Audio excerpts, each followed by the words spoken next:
All right, back here on the All-NBA show with Tim Legler.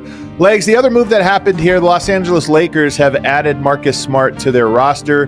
They obviously need depth. They're in a bit of a compromised position because they really need more guy. Unlike the Clippers, they're the opposite of the Clippers.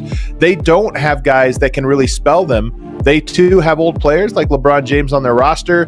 So they add Marcus Smart.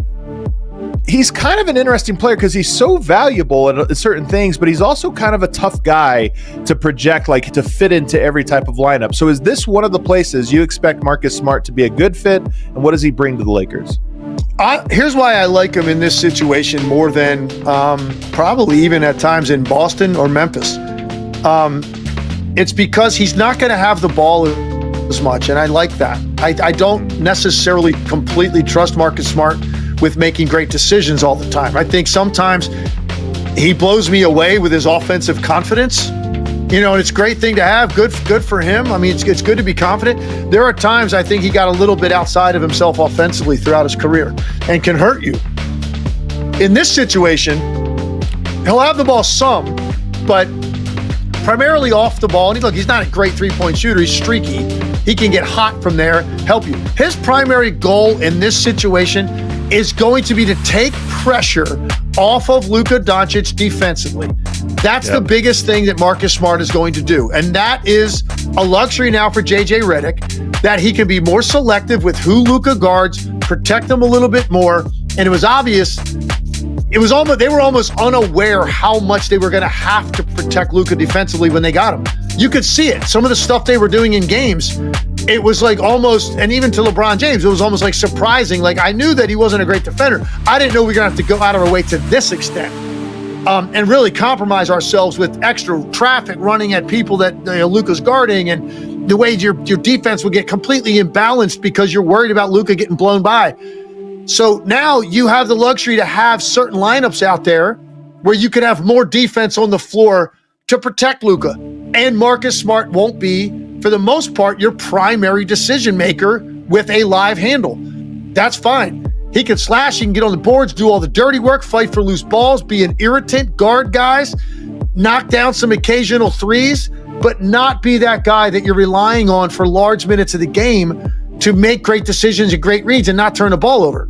That's not going to be something that's going to be a big factor for him. So in a lot of ways, you think about Westbrook, and when he was there and he didn't fit because he needed the ball in his hands to really be effective, and he just looked awkward and out of place all the time in LA.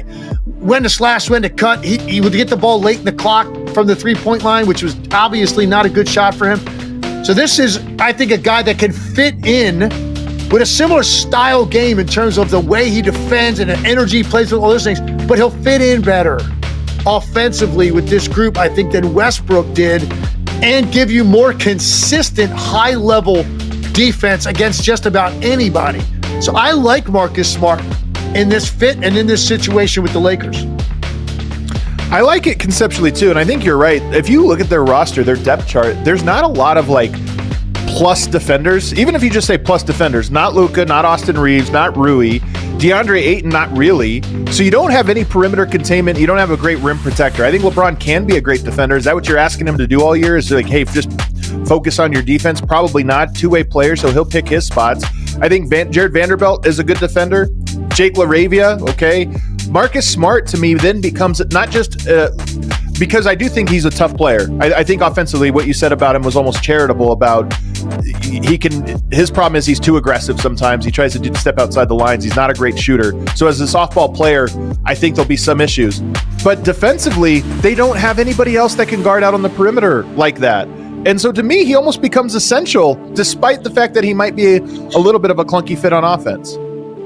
Yeah, no, I totally agree with that. And you're right. Listen, they've done some things offensively. You bring in a DeAndre Ayton, right, improves you defensively. Jake LaRavia actually, I think, is competitive defensively. He's a hustle player. Yeah, he's a smart player. I like him. I like him as a reserve rotational player because he plays really, really hard, and he's so smart. He comes up with instinctive plays that help your team win that you really can't quantify in the box score, but you're not going to label him as certainly a shutdown or a lockdown defender. I think Gabe Vincent was a guy that he was terrible the first half of the year, particularly with his shooting. I mean, he looked like he had lost all confidence, and he was coming back from an injury, and he really struggled. He played better down the stretch, But clearly, this is an upgrade if Marcus Smart is healthy.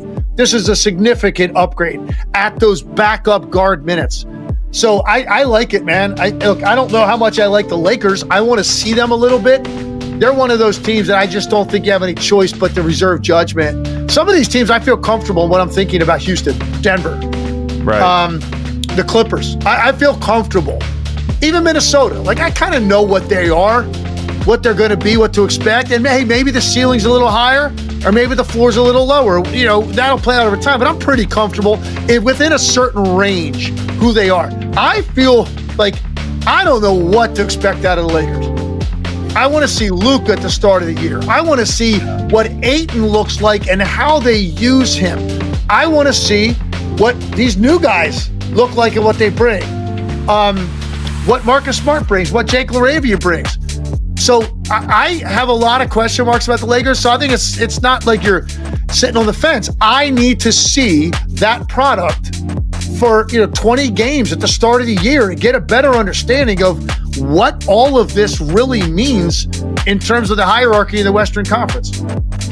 And I think the thing about the Lakers is you look at their roster, it's not very deep, and then you start to think about just inevitably through the course of the season, guys come in and out of the lineup.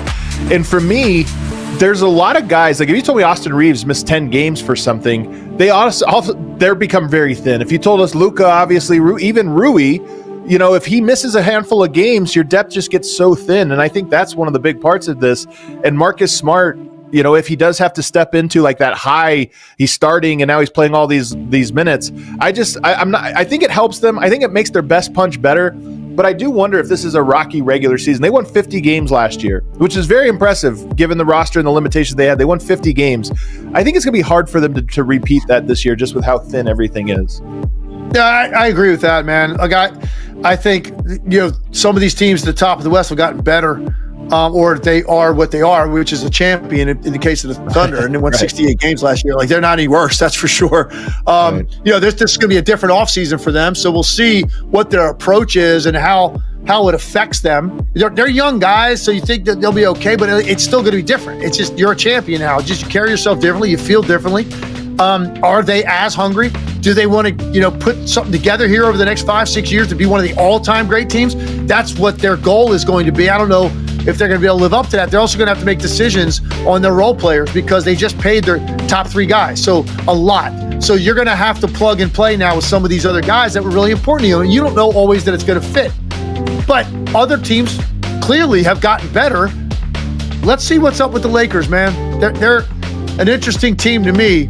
I think there's just a lot of questions, Adam, and they're going to answer those questions, I think, pretty early in the year. You're going to have a much better idea of this team's relevance, and a lot of it, to be honest, hinges on what Luka Doncic